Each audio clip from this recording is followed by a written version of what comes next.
بچوں، پچھلے سبق میں ہم نے دیکھا تھا کہ پتھر کے زمانے کا انسان یہاں وہاں بھٹکنا چھوڑ کر گاؤں میں مل جل کر کیسے رہنے لگا۔ یہاں سے اس کی نئی زندگی کی ابتدا ہوئی۔ آج کے ہمارے سبق کا نام ہے مستقل زندگی کی ابتدا۔ انسان نے جنگل میں بھٹکنا چھوڑ کر بستیوں میں مستقل زندگی گزارنا شروع کر دیا۔ اس کی اس نئی زندگی میں دو پیشے بہت اہمیت رکھتے تھے، مویشی پالنا اور کھیتی باڑی۔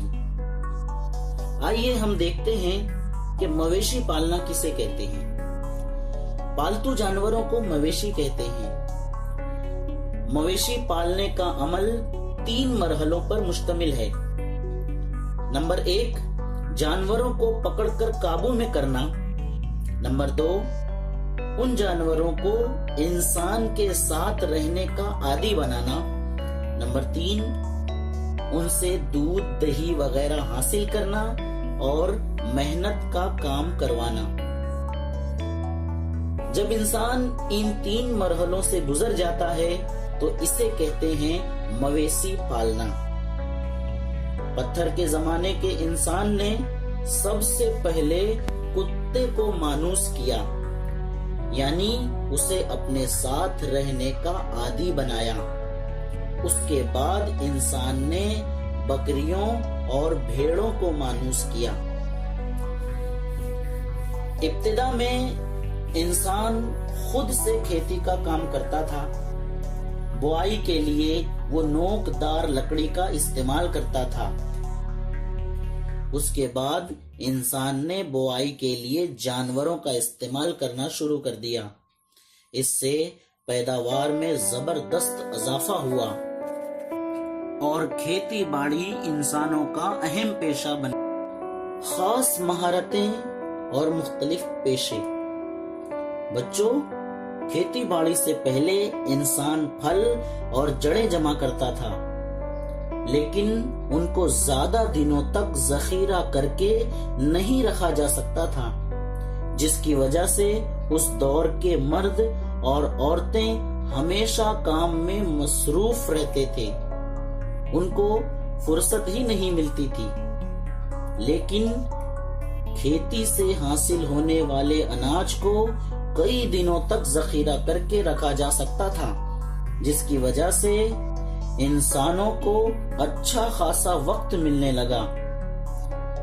بچے ہوئے اس وقت میں انسان ہنر مندی کے کئی کام کرنے لگا۔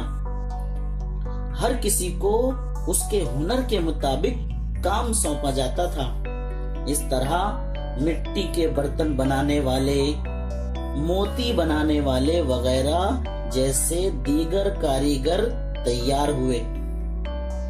کھیتی کا کام اب بڑے پیمانے پر ہونے لگا تھا۔